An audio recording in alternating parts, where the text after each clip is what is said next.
ഈ ദിവസങ്ങളിൽ നമ്മുടെ വാർഷിക ധ്യാനവും ഗ്രാൻഡ് മിഷനും ഒന്നിച്ച് നടത്തി ദൈവവചനം കൂടുതൽ പഠിക്കുന്നതിനും അത് നമ്മുടെ മനസ്സിൽ കാത്ത് സൂക്ഷിക്കുന്നതിനുമൊക്കെയുള്ള വലിയ പരിശ്രമം നടത്തുന്ന അവസരമാണ്. നിങ്ങൾ ധാരാളം മാതാപിതാക്കൾ, കുട്ടികളും ഇടവഴിയിലുള്ളവർ ഈ വചന വിരുന്നിലേക്ക് എത്തിയിട്ടുണ്ട്. ഇതിലെനിക്ക് വലിയ സന്തോഷമുണ്ട്.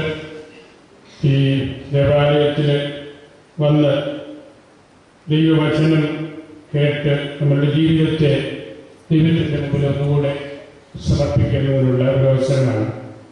ഞാൻ ഈ അവസരത്തിൽ ഏതാനും നിമിഷങ്ങൾ മാത്രമേ എടുക്കുന്നുള്ളൂ. നിങ്ങളെ ഒന്ന് കാണുക എന്നതാണ് പ്രധാനമായ ഉദ്ദേശം. ഞാൻ നിങ്ങളോട് പറയാൻ ഉദ്ദേശിക്കുന്ന ഒരു കാര്യം പഴയ നിയമത്തിലെ പൂർവ്വ യോസേപ്പിനെ സംബന്ധിച്ച ഒരു കാര്യമാണ്. യാക്കോബിന്റെ 12 മക്കളിൽ ഒരുവനായ യോസേപ്പ് സ്വന്തം സഹോദരങ്ങളാൽ ഒറ്റിക്കൊടുക്കപ്പെട്ടും കൈമാറ്റം ചെയ്യപ്പെട്ടും അടിമയായിട്ട് വിൽക്കപ്പെട്ടുമെല്ലാം ഈജിപ്തിൽ വന്ന് താമസിച്ച് ഈജിപ്തിലെ വലിയ കാര്യസ്ഥനായിട്ട് ഫറവോയുടെ മന്ത്രിയായിട്ട് അവിടെ സേവനം ചെയ്യുന്ന ആ ചരിത്രം ഉൽപ്പത്തി പുസ്തകം അവസാനത്തെ 12 അധ്യായങ്ങളിലെ വലിയൊരു വിഷയമാണ്, വലിയൊരു പഠന വിഷയമാണ് പൂർവ്വ യോസേപ്പിനെ കുറിച്ചുള്ള ആ ചരിത്രം. അദ്ദേഹം സ്വപ്നക്കാരനായിരുന്നു. ഒരുപാട് സ്വപ്നങ്ങൾ അദ്ദേഹം കണ്ടു. മറ്റുള്ളവരുടെ സ്വപ്നങ്ങൾ വ്യാഖ്യാനിച്ചു, ഫറവോയുടെ സ്വപ്നങ്ങൾ വ്യാഖ്യാനിച്ചു. അങ്ങനെയാണ് അദ്ദേഹം രാജകൊട്ടാരത്തിലേക്ക് പ്രവേശിക്കുന്നത്. ഫറവോകളുടെ സ്വപ്നം നൈൽ നദിയിൽ നിന്ന് നല്ല കൊഴുത്ത 7 പശുക്കളും അതിന് പിറകെ മെലിഞ്ഞ 7 പശുക്കളും കയറി വന്നു. ഫറവോയ്ക്ക് വലിയ പ്രയാസമായ എന്താണ് അതിൻ്റെ അർത്ഥം?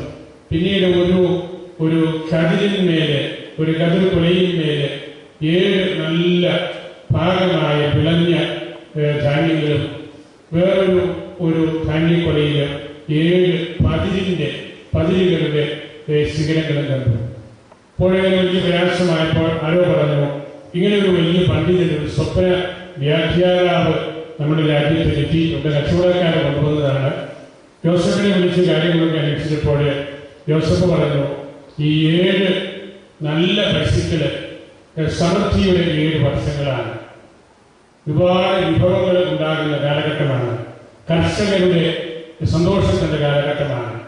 മെലിഞ്ഞ 7 പശുക്കള് പിന്നീട് വരാൻ പോകുന്ന വലിയ ദാരിദ്ര്യത്തിന്റെ കടുത്ത ക്ഷാമം, ഭക്ഷണമില്ലാണ്ട് വെള്ളമില്ലാണ്ട് ലോകമെമ്പാടും ഈജിപ്ത് ഉൾപ്പെടെ അനുഭവിക്കാൻ പോകുന്ന ദുരിതത്തിന്റെ പ്രതീകമാണ് ഈ കതിർകൊലയിലെ കാര്യം. അത് തന്നെ പറഞ്ഞു. അപ്പോൾ രാജാവിന് ഫറവോയ്ക്ക് സന്തോഷമായ ഒരു വ്യാഖ്യാനം കിട്ടിയല്ലോ.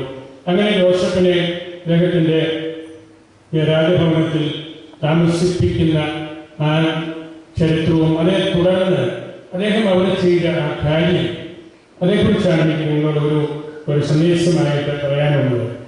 യോസഫ് ഫറവോയുടെ കൂടെ രാജകൊട്ടാരത്തില് ഒരു മന്ത്രി സ്ഥാനത്ത് അദ്ദേഹം ജീവിച്ച് വന്നപ്പോൾ ഈ വ്യാഖ്യാനം നൽകിയ ശേഷം അദ്ദേഹം ചെയ്തൊരു കാര്യം, ലോകത്തെവിടെയെല്ലാം ഈ ധാന്യങ്ങള് ഭക്ഷിക്കാൻ പറ്റുന്ന ആഹാരപദാർത്ഥങ്ങൾ വാങ്ങിക്കാൻ പറ്റുമോ അതെല്ലാം വാങ്ങിച്ച് ഈജിപ്തിൽ അദ്ദേഹം ഇങ്ങനെ സ്റ്റോർ ചെയ്യുകയാണ്.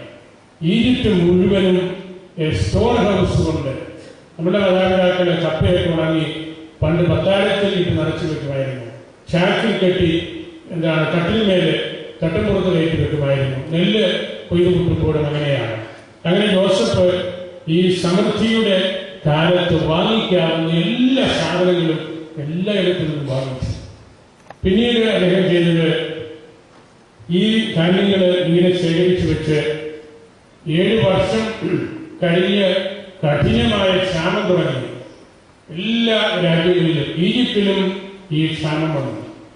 അപ്പോൾ ഫറവോ പറഞ്ഞു, എനിക്ക് പ്രത്യേകിച്ച് ഉത്തരം പറയാനൊന്നുമില്ല, നിങ്ങൾ യോസഫിന്റെ അടുത്തേക്ക് ചെല്ലുക, അദ്ദേഹത്തിന് എന്തെങ്കിലും നിങ്ങളെ സഹായിക്കാൻ പറ്റും. അങ്ങനെ ഈജിപ്തുകാരൻ, സ്വന്തം രാജ്യക്കാരൻ അദ്ദേഹത്തിൻ്റെ അടുത്ത് ചെന്നപ്പോൾ അദ്ദേഹം പണം വാങ്ങിച്ച് ധാന്യം കിട്ടിയ പണമെല്ലാം ഈ പറവോയ്ക്ക് കൊടുത്തുകൊണ്ടിരുന്നു. പറവോയ്ക്ക് രാജാവിന് വലിയൊരു വരുമാന മാർഗം കൂടിയായി. രണ്ടാമത് അദ്ദേഹം ചെയ്തത് ഈ കഠിനമായ ക്ഷാമം, പഞ്ഞം അത് വർദ്ധിച്ചപ്പോൾ ആളുകളുടെ പണം തീർന്നു. പിന്നെ അവർക്കുണ്ടായിരുന്ന മൃഗങ്ങളെ, ആടുമാടുകളെ എല്ലാം ഈ ജോസഫിന്റെ പക്കൽ കൊണ്ടുവന്ന് സമർപ്പിച്ച് അതിന് പകരമായിട്ട് അവർ ധാന്യം, ഭക്ഷണ പദാർത്ഥങ്ങൾ വാങ്ങിച്ചുകൊണ്ടുപോയി. അങ്ങനെ ഈജിപ്തിലെയും മുഴുവനും ആടുമാടുകളും, അന്നൊരു വീടിന്റെ മഹിമ, എത്ര പശു കൊണ്ട് എത്ര ആടുണ്ട്, ഇന്നും ഒരു മഹിമയാണത്. നല്ല ഗ്രാമപശുക്കളും ആട്ടിൻകുട്ടികളും നല്ല നാടൻ കോഴികളും ഒക്കെയുള്ള വീട് ഐശ്വര്യമുള്ള വീടാണ്. നമ്മുടെ സംസ്കാരം തന്നെയാണ്, അതിന് സംശയമൊന്നുമില്ല. അപ്പൊ ആളുകൾ അതെല്ലാം കൊണ്ടുവന്ന് അവർക്ക് ഭക്ഷിക്കാനുള്ള ഗോതമ്പും മറ്റ് ആഹാര സാധനങ്ങളും വാങ്ങിച്ചു. ഈ ആടുമാടുകളെ കിട്ടി കഴിഞ്ഞപ്പോൾ പിന്നെ ഒന്നുമില്ല കൊടുക്കാൻ. 7 കൊല്ലമാണ്. പിന്നെ ചിലരുടെയൊക്കെ വീട്ടില് ആ ജനങ്ങള്, മനുഷ്യര് അടിമകളായിട്ട് പണി ചെയ്യാനുണ്ടായിരുന്നു. അപ്പൊ അവർ വിചാരിച്ചു ഈ അടിമകളെ, ആളുകളെല്ലാം രാജാവിന് കൊണ്ട് കൊടുക്കാം, രാജമന്ദിരത്തിൽ പണിയും വാങ്ങിക്കൊണ്ടല്ലോ. അങ്ങനെ ചെയ്ത് ഈജിപ്തിലുണ്ടായിരുന്ന കുടുംബങ്ങളിലെ ആളുകളെയെല്ലാം, അടിമകളായിട്ടുള്ളവരെല്ലാം ഫറവോയുടെ അടുക്കൽ കൊണ്ടുവരികയാണ്. 3-4 വർഷമൊക്കെ അങ്ങനെ തള്ളി മുമ്പോട്ട് നീങ്ങി. പിന്നെയും ഈ പഞ്ഞം വർദ്ധിക്കുകയാണ്. അങ്ങനെ വന്നപ്പോൾ യോസഫ് പറഞ്ഞു, ഇനി ഒരു കാര്യമേ ഉള്ളൂ, നിങ്ങളുടെ ഭൂമി രാജാവിന്റെ പേരിൽ എഴുതി തരിക. നമ്മുടെ പഴയ ഭാഷയിൽ പാട്ടത്തിന് കൊടുക്കുക എന്ന് പറയുന്നത്. പാട്ടത്തിന് ഭൂമി ചില രാജ്യങ്ങളിലൊക്കെ ഇതുപോലുള്ള ദുരിതം വരുമ്പം രാജ്യം മുഴുവൻ, സ്ഥലം മുഴുവൻ ഗവൺമെന്റ് ഏറ്റെടുക്കാറുണ്ട്. അങ്ങനെയുള്ള ഒരു കാര്യം പോലെ ഈജിപ്തിലെ ഉടമസ്ഥരായ, ഉടമകളായ ആളുകളെല്ലാം ഈ പറമ്പിന്റെ ആധാരവും അതിന്റെ മറ്റു രേഖകളുമെല്ലാം യോസഫിനെ ലഭിച്ച് യോസഫ് അത് തിരിച്ച് പാട്ടത്തിന് ആളുകൾക്ക് കൊടുത്തു. വലിയ മുതലാളിമാര് സ്ഥലമെല്ലാം കൊണ്ട് ലഭിച്ചു. എന്നിട്ട് യോസഫ് പറഞ്ഞു, നിങ്ങൾ 5-1 വിളവിന്റെ 5-1 രാജാവിന് കൊടുക്കുക. അങ്ങനെയുള്ള വലിയൊരു ക്രമീകരണം ചെയ്ത് ജോസഫ് ആ നാടിനെയും ഈജിപ്തിനെയും അയൽപക്ക രാജ്യങ്ങളെയും എല്ലാം രക്ഷിച്ചു. ഞാനിത് പറഞ്ഞത് നമ്മുടെ ഒരു കാർഷിക മേഖലയോട് ബന്ധപ്പെട്ട ഈ പറഞ്ഞ കാര്യങ്ങളൊക്കെ പെട്ടെന്ന് മനസ്സിലാകുന്ന ആളുകളാണ്. നമ്മൾ എല്ലാവരും കർഷകരാണ്. അല്പമെങ്കിലും ഭൂമിയില്ലാത്തവരും കപ്പയിടാനും കാച്ചിൽ നടാനും അതുപോലുള്ള മറ്റ് കൃഷി കാര്യങ്ങൾ നടത്താനും അറിയാൻ വരാത്തവരുടെ ആരുമില്ല. അപ്പോൾ ഒരു വലിയ ക്ഷാമം വരുമ്പോൾ നിങ്ങളൊന്നും വിചാരിക്കുക, നമ്മുടെ ഈ കസ്തൂരി രംഗങ്ങൾ അങ്ങനെയുള്ള വിഷയങ്ങളൊക്കെ വന്നപ്പോൾ ആളുകൾ ശ്രമിച്ചെത്തി. അതുകൊണ്ടാണല്ലോ ഞങ്ങളുടെ കൃഷി പോകുന്നു, കൃഷി ഇടങ്ങൾ പോകുന്നു, ഞങ്ങൾ അധ്വാനിച്ച മണ്ണ് ഞങ്ങൾക്ക് നഷ്ടപ്പെടുന്നു. അങ്ങനെയുള്ള പശ്ചാത്തലം അത് ഈജിപ്തിൽ മാത്രം സംഭവിച്ച ഒരു കാര്യമല്ല. ഈജിപ്തിൽ സംഭവിച്ച ആ യാഥാർത്ഥ്യം വേറൊരു രീതിയിൽ നമ്മളുടെ പ്രദേശത്തും അതുപോലുള്ള മറ്റു രാജ്യങ്ങളിലുമൊക്കെ സംഭവിക്കുന്നുണ്ട്. ഞാനിത് പറയാൻ കാരണം, വളരെ ദീർഘവീക്ഷണത്തോട് കൂടിയ കരുതലുകൾ നമ്മൾ എടുക്കുമ്പോൾ ഇതുപോലുള്ള പ്രതിസന്ധികളിൽ നിന്ന് നമുക്ക് രാജ്യത്തെ, ജനങ്ങളെ, നമ്മളുടെ ഭരണകൂടത്തെ അല്ലെങ്കിൽ നമ്മളുടെ സാധാരണക്കാരെ ഒക്കെ രക്ഷിക്കാനായിട്ട് സാധിക്കും. ലോകം മുഴുവനിൽ നിന്നുള്ള ആളുകൾ ഈജിപ്തിൽ വന്ന് ഈ സ്റ്റോർ ഹൗസുകളിൽ യോസഫ് വാങ്ങിച്ചു വെച്ച ആ ധാന്യങ്ങൾ വാങ്ങിക്കാൻ വേണ്ടി വന്നു. പിന്നീട് അദ്ദേഹത്തിന്റെ സ്വന്തം എന്ന് പറഞ്ഞാൽ അദ്ദേഹം മന്ത്രിയായിട്ടിരിക്കുന്ന ആ രാജ്യത്ത്, ഈജിപ്തിലെ എല്ലാ രാജ്യത്തു നിന്നും യോസഫിന്റെ അപ്പനായ യാക്കൂബ് ഉൾപ്പെടെ യോസഫിന്റെ സഹോദരന്മാരെല്ലാവരും ഈജിപ്തിൽ വന്ന് അദ്ദേഹത്തിന്റെ പക്കൽ നിന്ന് ഈ ധാന്യവും മേടിച്ച് പോകുന്ന ചരിത്രം. അവസാനം അദ്ദേഹത്തിന്റെ പിതാവ് യാക്കൂബ് ഈജിപ്തിൽ വന്ന് ഈ പഞ്ഞം കാരണം കനാൻ ദേശം വിട്ട് അവർ ഈജിപ്തിൽ വന്നതാണ്. അവിടെയെല്ലാം ഒരു നല്ല കർഷകനെ പോലെ, നിങ്ങൾ ഓരോരുത്തരെയും പോലെ, ജീവിക്കുന്ന മാതാപിതാക്കളായ നിങ്ങൾ ഓരോരുത്തരെയും പോലെ നമ്മളൊരു വർഷത്തേക്ക് വേണ്ട ഭക്ഷണ സാധനങ്ങളൊക്കെ പറമ്പിൽ കൃഷി ചെയ്ത് അതിന്റെ വിളവെടുപ്പ് കാലം വരുമ്പോൾ അത് ശേഖരിച്ച് പത്താഴപ്പുരകളിൽ വീട്ടിൽ സംഭരിച്ച് കരുതലോടെ ജാഗ്രതയോടെ ഇരിക്കുന്ന നല്ല ഒരു പിതാവാണ് ഈ യോസഫ്. അതുകൊണ്ടാണല്ലോ രാജാവ് തന്നെ പറഞ്ഞത്, പഞ്ഞം വന്നപ്പോൾ നിങ്ങൾ യോസഫിന്റെ പക്കൽ പോവുക. നമ്മുടെ നാട്ടിൽ വരെ നമുക്ക് അത്യാവശ്യ സാധനങ്ങളൊക്കെ വരുമ്പം നമ്മൾ തന്നെ പറയുന്നത് ഇന്ന ഇടവകയിൽ ഇന്ന ചേട്ടനോട് ചോദിച്ചാൽ ആ കാര്യം അറിയാം. കൃഷി ഇറങ്ങേണ്ടത് എപ്പോഴാണ്, കപ്പ നിറയേണ്ടത് എപ്പോഴാണ്, അരി എവിടെ നിന്നാണ് വാങ്ങിക്കാൻ പറ്റുന്നത്, നെല്ല് എവിടെ കിട്ടും, ഇങ്ങനെയുള്ള കാര്യങ്ങളൊക്കെ അറിവുള്ള ഒരു സമൂഹമായിട്ട് നമ്മളും ഈ യോസേപ്പിന്റെ പാരമ്പര്യത്തിൽ പങ്കുപറ്റുന്നവരാണ്. പൂർവ്വ യോസേപ്പിനെ വെറും ഒരു കഥയായിട്ട് മാത്രം എടുക്കാണ്ട് നമ്മുടെ വീടുകളിലും നമ്മുടെ പ്രദേശത്തും നമ്മുടെ സംസ്ഥാനത്തുമൊക്കെയുള്ള കാർഷിക പ്രതിസന്ധികളിൽ ഒരു ഉത്തരമായിട്ട് നിൽക്കുന്ന ആ ജോസഫ് വലിയൊരു കുടുംബ പ്രശ്നമാണ് ഇന്ന്. നമുക്ക് പ്രത്യേകിച്ച് മീനച്ചിൽ താലൂക്കുമായിട്ട് ബന്ധപ്പെട്ട് നിൽക്കുന്ന കർഷകർക്കെല്ലാം വലിയ പ്രതിസന്ധിയുണ്ട്. 2-3 ഏക്കർ ഭൂമി ഉള്ള ആളുകൾ, അതിൽ റബ്ബർ മാത്രമുള്ളവര്, നമുക്ക് ജീവിക്കാൻ തന്നെ വലിയ പ്രയാസമുള്ളൊരു കാലഘട്ടമാണ്. അപ്പൊ അവിടെയെല്ലാം നമുക്കൊരു കരുതല്, ദൈവത്തോട് കൂടെ ചേർന്ന് നമ്മൾ നിൽക്കുമ്പോൾ ദൈവം നമുക്ക് അതിന് വേണ്ട ഉത്തരം നൽകും എന്നുള്ള ഒരു കാര്യമാണ് ഇവിടെ നമ്മൾ തിരിച്ചറിയേണ്ടത്. ഒരു നല്ല കർഷകനെ പോലെ പെരുമാറുന്ന, ദീർഘവീക്ഷണമുള്ള, ദൈവവിചാരമുണ്ട്, എല്ലാവർക്കും ഉപകാരം ചെയ്യണമെന്നുള്ള, അതേ സമയത്ത് അദ്ദേഹത്തിന്റെ ആ ബുദ്ധിസാമർഥ്യം, അദ്ദേഹം മറുവശത്ത് നമ്മൾ ചിന്തിച്ചാൽ ആടുമാടുകളെയും ഭൂമിയെയും അടിമകളെയും എല്ലാം വാങ്ങിച്ച് രാജാവിനുപറ്റിയായിരുന്നു. രാജഭരണത്തോട് ബന്ധപ്പെട്ട് നിൽക്കുന്ന വലിയൊരു വ്യക്തിയാണ് നമ്മൾ വേറൊരു കാഴ്ചപ്പാടിലൂടെ കാണുമ്പോൾ നമ്മളിവിടെ നമുക്ക് മനസ്സിലാക്കാൻ പറ്റുന്ന കാര്യം. അതെല്ലാം നമ്മളെയും നമ്മളിതുപോലെ പ്രാർത്ഥനയ്ക്കായിട്ട് കർഷകരായ കുടുംബനാഥന്മാരെ ഒന്നിച്ച് ചേരുമ്പോൾ നമ്മുടെ കൃഷിയിടങ്ങളെ കുറിച്ച്, നമ്മുടെ ധാന്യ വിളകളെ കുറിച്ച്, നമ്മുടെ പച്ചക്കറി തോട്ടങ്ങളെ കുറിച്ച് ഒക്കെ ഒന്നുകൂടെ മനസ്സിലാക്കുന്നതിനും കരുതലോടുകൂടി നമ്മൾ ജീവിച്ചാൽ ഏത് പഞ്ഞവും വസന്തിയും ക്ഷാമവും ഒക്കെ നേരിടാനായിട്ട് നമുക്ക് സാധിക്കും എന്നൊരു വലിയ പ്രത്യാശയും കൂടിയാണ് ഈ പൂർവ്വ യോസേപ്പിന്റെ ചരിത്രം നമ്മെ പഠിപ്പിക്കുന്നത് എന്ന് നമ്മൾ തിരിച്ചറിയണം. അപ്പോൾ നമുക്കൊരു മാതൃകയാണ്, കർഷകരായ നമുക്ക് ഒരു പ്രത്യാശ നൽകുന്ന ചരിത്രമാണ് പൂർവ്വ യോസേപ്പിൻ്റേത്. പഴയ നിയമത്തിലെ ആദ്യത്തെ പുസ്തകത്തിലെ 37 മുതലുള്ള അധ്യായങ്ങൾ ഒരുപാട് കഥകൾ യോസേപ്പിനെ കുറിച്ച് അതിനകത്തുണ്ട്.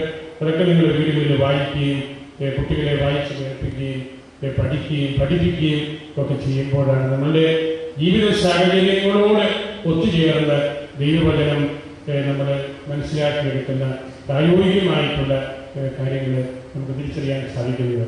അതിന് ഞങ്ങൾക്ക് സാധിക്കട്ടെ എന്ന് ഞാൻ ദൈവമായിട്ട് പ്രാർത്ഥിക്കുന്നു.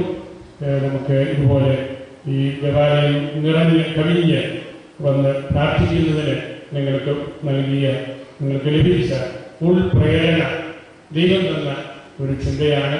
ഈ ആഴ്ചകളെ അതുപോലെ അതിനു വേണ്ടി ഒരുക്കി ഈ ദിവസങ്ങളിൽ ഇവിടെ കിട്ടുന്ന ദൈവവിചാരങ്ങൾ, ദൈവവചനങ്ങൾ അതെല്ലാം കേട്ട് നമുക്ക് നല്ല വ്യക്തികളായിട്ട് ജീവിക്കാനായിട്ട് വളരെ നല്ല പാരമ്പര്യ മൂല്യങ്ങൾ കാത്തു സൂക്ഷിക്കുന്ന ഒരു പ്രദേശമാണത്. പുരാതന ക്രൈസ്തവ പാരമ്പര്യം സജീവമായിട്ട് നിലനിൽക്കുന്ന ഒരു പ്രദേശമാണത്. അതൊന്നും നഷ്ടപ്പെടുത്താതെ ഞാൻ ഈ ഇന്നത്തെ കഥയിലൂടെ നിങ്ങളോട് പറഞ്ഞതുപോലെ നമ്മുടെ കാർഷിക വൃത്തിയോട് യോജിച്ചു നിന്നുകൊണ്ട്, ഈ നിങ്ങൾക്കുള്ള ഭൂമിയെ സ്നേഹിച്ചുകൊണ്ട്, അതിൽ പണിയെടുത്തുകൊണ്ട്, ആ ഭൂമിയെ നിങ്ങളുടെ മക്കൾക്ക് നല്ലതുപോലെ പരിചയപ്പെടുത്തിക്കൊണ്ട് ജീവിക്കാനുള്ള ഒരു ചിന്തയാണ് ഈ തിരുവല്ല ഭാഗങ്ങൾ നമുക്ക് നൽകുന്നത്. ഇന്ന് പലപ്പോഴും ഞാനിവിടെ വന്നപ്പോൾ നിങ്ങളോട് പ്രസംഗത്തിൽ വിചാരിച്ചും പല ചോദ്യങ്ങളും നിങ്ങളോട് ചോദിക്കുന്നത് വളരെ വലിയ ദൈവശാസ്ത്ര വിഷയങ്ങളാണ് അച്ഛൻ ചോദിച്ചത്. ഞാൻ വളരെ ചെറിയ ചോദ്യമാണിത് കുട്ടികളോട് ചോദിക്കാനാണ്. മുമ്പിലിരിക്കുന്ന കുട്ടികൾ മിടുക്കരായ കുട്ടികളാണ്. നിങ്ങളുടെ ചാച്ചിൽ എത്രയെങ്കിലും സ്ഥലമുണ്ട് എന്ന് ചോദിച്ചാലും നമ്മുടെ ഇന്നത്തെ കാലത്തെ കുട്ടികൾക്ക് അറിയത്തില്ല. ദൈവത്തെക്കുറിച്ചുള്ള ഒരുപാട് കാര്യങ്ങൾ പറയാൻ നമുക്ക് ചിലപ്പോൾ എളുപ്പമായിരിക്കില്ല. അത് കാരണവന്മാരിൽ നിന്നൊക്കെ കണ്ടും കേട്ടും പഠിച്ചും ഒക്കെ വരണം. എത്ര ഏക്കർ സ്ഥലമുണ്ട്, വീട്ടിൽ എത്ര കന്നുകാലിയുണ്ട്, എത്ര ആളുണ്ട്, എത്ര കോഴിപ്പൂവന്മാരുണ്ട്, അല്ലെങ്കിൽ മറ്റ് ജീവികൾ എന്തെങ്കിലും ഉണ്ടോ, ഇതൊക്കെ ചോദിച്ചാൽ പല കുട്ടികൾക്കും അറിയത്തില്ല. ഞാൻ വിസിറ്റ് ചെയ്യുന്ന സ്ഥലത്തൊക്കെ കുട്ടികളോട് ചോദിക്കാൻ അവർക്ക് കാര്യമായിട്ട് അതിനെക്കുറിച്ച് ഒന്നും അറിയത്തില്ല. അതുകൊണ്ട് നിങ്ങളോട് മാതാപിതാക്കളോട് എനിക്ക് പറയാനുള്ളത്, നിങ്ങളുടെ പറമ്പ്, നിങ്ങളുടെ സ്ഥലം, നിങ്ങളുടെ മക്കളെ നല്ലതുപോലെ പരിചയപ്പെടുത്തണം. ഇന്നത്തെ യുവാക്കന്മാർക്ക്, കുട്ടികൾക്ക് ഈ ഒരു കാര്യവും അവരുടെ മനസ്സിൽ യേശുന്നില്ല. എങ്ങനെയെങ്കിലും ഇവിടുന്നൊക്കെ രക്ഷപ്പെട്ട് പുറത്തു പോകണം, അല്ലെ മാറി നിൽക്കണം. അങ്ങനെയാണ് നമ്മുടെ കൃഷിയിലങ്ങ് നശിക്കുന്നത്. ഈ പറമ്പിനോട്, കൃഷിയോട് എത്ര റബ്ബർ മരങ്ങളുണ്ടെന്ന് അറിയാതെ, എത്ര പ്ലാവ് നമ്മുടെ പറമ്പിലുണ്ടെന്ന് അറിയാതെ അങ്ങനെ നമുക്ക് ജീവിച്ചു പോകാനൊക്കെയല്ല. അതുപോലെ കൊച്ചു പെൺകുട്ടികളോട് എനിക്ക് പറയാനുള്ളത്, നിങ്ങൾക്ക് നിങ്ങളുടെ വീട്ടിലെ അമ്മ കൈകാര്യം ചെയ്യുന്ന അടുക്കള നല്ല പരിചയം വേണം. പല പെൺകുട്ടികൾക്കും അടുക്കള അറിയത്തില്ല. ഏതെങ്കിലും ബേക്കറികളിൽ കിട്ടുന്ന സാധനങ്ങളൊക്കെ വാങ്ങിച്ചു അങ്ങനെ നടക്കുകയാണ്. നല്ലതുപോലെ നിങ്ങളുടെ അമ്മ, വലിയമ്മ തന്ന ആ പാചക രീതി അത് കണ്ട് പഠിക്കുകയും അടുക്കള നല്ലതുപോലെ പരിചയപ്പെടും. അടുക്കള പരിചയമില്ലാത്ത പെൺകുട്ടി, നിങ്ങളെല്ലാവരും മറ്റു വീട്ടിൽ ചെന്ന് കുടുംബനാഥയായിട്ട് അമ്മച്ചിമാരായിട്ട് വരേണ്ടവരാണ്. ഭക്ഷണം ഉണ്ടാക്കി കൊടുക്കാൻ, അടുക്കള മാനേജ് ചെയ്യാൻ, അതെല്ലാം അതിനകത്തെല്ലാം ഒരു ആത്മീയതയുണ്ട്. അതെല്ലാം ഈ ഇതുപോലുള്ള അവസരങ്ങളിൽ കൂട്ടമായിട്ട് നമ്മൾ ഒന്നിച്ചിരിക്കുമ്പോൾ നമ്മൾ തിരിച്ചറിയണം. അതിന് അമ്മച്ചിമാരോട് നിങ്ങൾ അവരെ പൊടിഞ്ഞു മാറി പെണ്ണ് ചെയ്യപ്പെടേണ്ട, ചൂടടിച്ച് മുഖം പാടേണ്ട, ഇതൊന്നും ഒരു കാര്യവുമില്ല. അതൊക്കെ അമ്മയുടെ സ്നേഹം എന്ന് പറയുന്നതാണ്. നിങ്ങൾ നല്ലതുപോലെ പാത്രം കഴിയുകയും ചൂടടിക്കുകയും അടുക്കളയിൽ പുകയടിക്കുകയും ഒക്കെ ചെയ്യണം. അങ്ങനെയാണ് നിങ്ങൾ ഇവരെപ്പോഴും നല്ല അമ്മച്ചിമാരായിട്ട് പറയേണ്ടത്. ഈ ഉറുയൂസേഫിന്റെ കഥ നമ്മൾ വായിക്കുമ്പോൾ നമ്മുടെ ഓരോരുത്തരുടെയും കഥയായിട്ട് നമ്മൾ എടുക്കുകയും അങ്ങനെയുള്ള ഒരു ആത്മീയത നമ്മുടെ കൃഷിയോടും നമ്മുടെ വീടിനോടും നമ്മുടെ ജീവിത സാഹചര്യങ്ങളോടും ബന്ധപ്പെടുത്തി വളർത്തിയെടുക്കാനും കൂടെ എല്ലാവരും പരിശോധിക്കുന്നതായ വാക്കുകൾ ഉപസംഹരിക്കുന്നു.